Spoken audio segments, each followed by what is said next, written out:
যে মিটফোটের ঘটনাটা অন্য ভিন্ন খাতে প্রভাবিত করছে।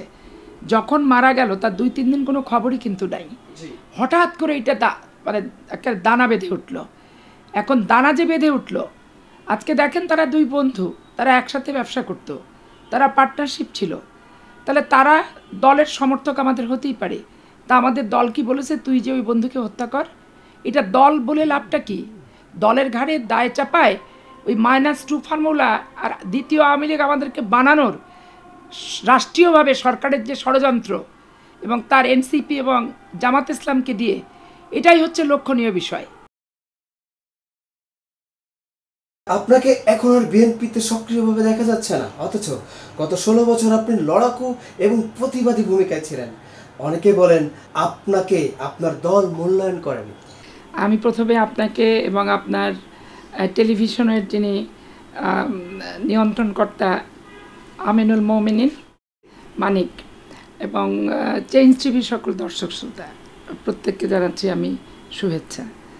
আপনি যেই কথাটা বলেন এটা অনেকেই বলে আমাকে, কিন্তু আমার দলীয় যে অবস্থানটা, মানে আমার পদ পজিশন হিসেবে আমার দল আমাকে যে নির্দেশ দেয় সেই নির্দেশে আমি পালন করি।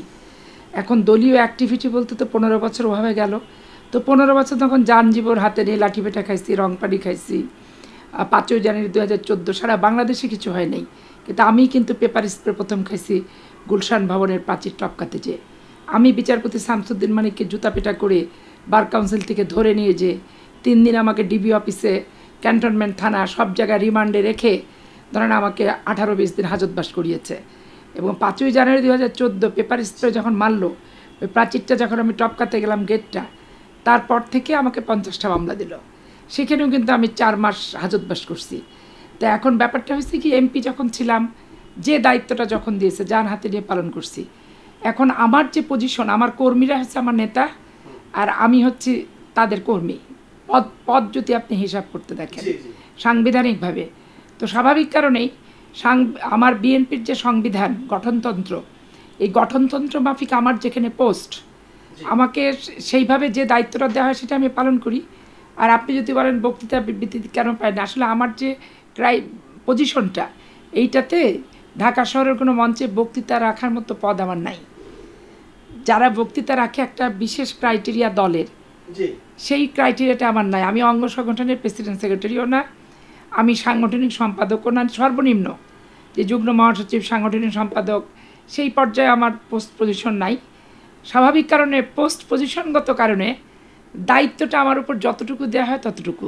কিন্তু আপনারা তো আসলে মিছিল, মিটিং, বক্তৃতা এগুলো শুনে দেখে অভ্যস্ত হয়ে গেছেন। তো ওই পোস্ট আমার নাই ঢাকা শহরের বড় বড় জনসভাতে বক্তৃতা দেওয়ার, বিধায় আপনারা দেখতে পান না, আপনারা হতাশ হন না। আমি যেরকম ছিলাম সেরকমই আছি। আবার মঞ্চ কাঁপাবে যখন দল বলবে উঠে যাব। আপনি কি রাজনীতি ছেড়ে দিচ্ছেন? রাজনীতি ছাড়ার তো প্রশ্নই নাই, জীবদ্দশায় রাজনীতি ছাড়ার কোনো প্রশ্নই নাই, রাজনৈতিক দল পরিবর্তনেরও কোনো প্রশ্ন নাই। জিয়াউর রহমানের ওই গানটাই হচ্ছে আমার জীবনের স্লোগান, প্রথম বাংলাদেশ আমার জীবন বাংলাদেশ, জীবন বাংলাদেশ আমার মরণ বাংলাদেশ। প্রথম দল আমার বিএনপি, করছি আমি বিএনপি, জীবনের শেষ প্রান্তেও আমার বিএনপি। শোনা যাচ্ছে একজন নেতার বিরুদ্ধে আপনার একটি বক্তব্য প্রকাশ হওয়ায় আপনাকে দলের কার্যক্রম থেকে সরিয়ে রাখা হয়েছে, এটা কতটুকু সত্যি? এইটা একদম বাজে কথা, অ্যাবসলিউটলি বাজে কথা। কারণ তারেক রহমান সাহেবকে নিয়ে যে একটা কথোপকথন, ওই কথোপকথনের ঘটনাও আছে। গোলাম মাওলা রনির সাথে সালমান এফ রহমানের দ্বন্দ্ব ছিল। আমি গোলাম মাওলা রনির পক্ষে চ্যানেলে টকশো করছি। তার 3 দিন পরই তারা তথ্য প্রযুক্তিগতভাবে কাট পেস্ট করে বিভিন্ন জায়গা থেকে, যেমন আমি সবসময় টকশোয়ে বলি যে অশিক্ষিত, তারপরে ব্যবসায়ী, দল করে না, উইদাউট কন্ট্রিবিউশন, এদেরকে কেন নমিনেশন দেওয়া হবে। এখন ওইখান থেকে ধরো অশিক্ষিত নিয়ে আসলো, কাটপেস্ট করা যে বক্তৃতা, আবার দল করে না সেটা নিয়ে আসলো, কন্ট্রিবিউশন নাই সেটা নিয়ে আসলো, নিয়ে এসে একটা বানিয়ে সেটা উপস্থাপন করেছে। আমার নেত্রীর কাছে, আমার দলে ইন্টার পার্টি আমার যারা বিপক্ষ আছে তারা আমার দলের নেত্রীর কাছে তখন বলেছে, বলার পর নেত্রী বলছে দেখো ডিজিডিএফআই ছাড়া ও যদি কারোর সাথে কথা বলে সেটা ওর আর তার ব্যাপার, ও আর সে দুজনে তাকে ফ্ল্যাশ করেনি, করলোটাকে ডিজিডিএফআই। তার পরবর্তী পর্যায়ে যখন দেখা গেল যে বেগম খালেদা জিয়া, ফখরুল ইসলাম আলমগীর সাহেব, তারেক সাহেব সবারই যখন এগুলো শুরু করলো, তখন তো জিনিসটা আসলেও ফালতু হয়ে গেল। এবং তারপর থেকে তো আমি সব বিভাগীয় সমাবেশ থেকে শুরু করে বেগম জিয়া থাকা অবস্থায়, বেগম জিয়া জেলে থাকা অবস্থায় সব জায়গায় অ্যাক্টিভ। এটা একটা অবান্তর প্রশ্ন, অবান্তর কথা। দলের নেতাদের চামড়া হচ্ছে মোটা, এবং তারা কর্মীরা অনেক আক্ষেপ ক্ষোভ করে সামনাসামনি বললেই তো সেটা নিয়ে কোনো অ্যাকশন নেয় না। আর সেখানে একটা কাট পেস্ট বক্তব্য একটা কনস্পিরেসির মতো তৈরি করে ছাড়ছে। তো এইটার তো কোনো আসে না। আপনাদের দলের ফজলুর রহমান বা রুমিন ফারহানা সাম্প্রতিক সময়ে আওয়ামী লীগের পক্ষে নানা কথা বলছেন, তাদের ব্যাপারে আপনার মত কি? আওয়ামী লীগ এবং জামাতের পক্ষে আমার অবস্থান কখনোই নাই, এখনোই নাই, ভবিষ্যতে আমি থাকবো না। আর যে যেটা বলছে তাকে ব্যক্তিগতভাবে সেটা অন করতে হবে। বিএনপির অনেকেই চাঁদাবাজির সঙ্গে যুক্ত হয়ে যাচ্ছে বলে অভিযোগ পাওয়া যাচ্ছে, আসল ঘটনা কি?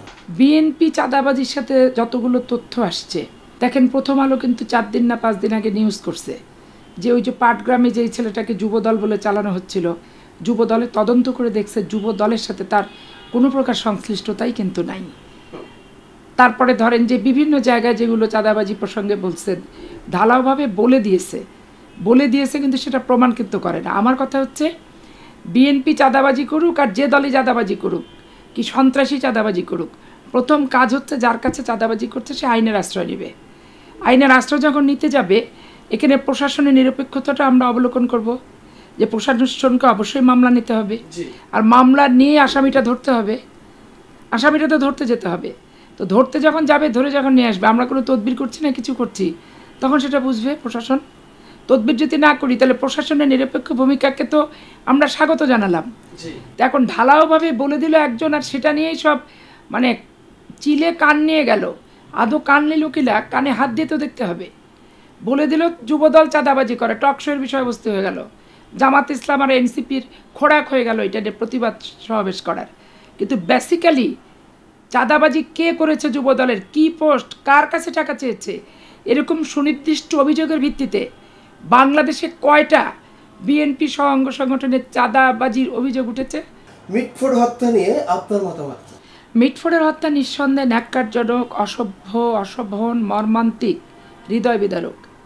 এই বিষয় নিয়ে যে হৃদয় বিদারক এবং এটা একটা মানে জন্তুসুলভ কারবার করেছে, এ ব্যাপারে তো বলার কোনো অপেক্ষাই রাখে না।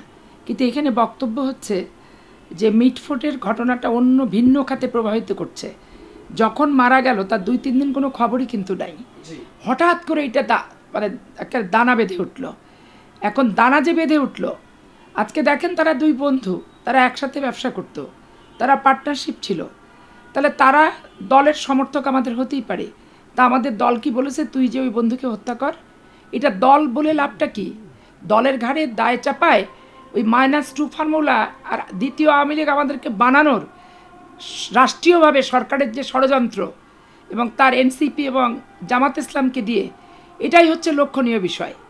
এত মর্মান্তিক হত্যাকাণ্ড হয়েছে, বন্ধু বন্ধু দ্বন্দ্ব হোক আর পার্টনার দ্বন্দ্ব হোক, এটা মেনে নেওয়ার কোনো ব্যাপার না।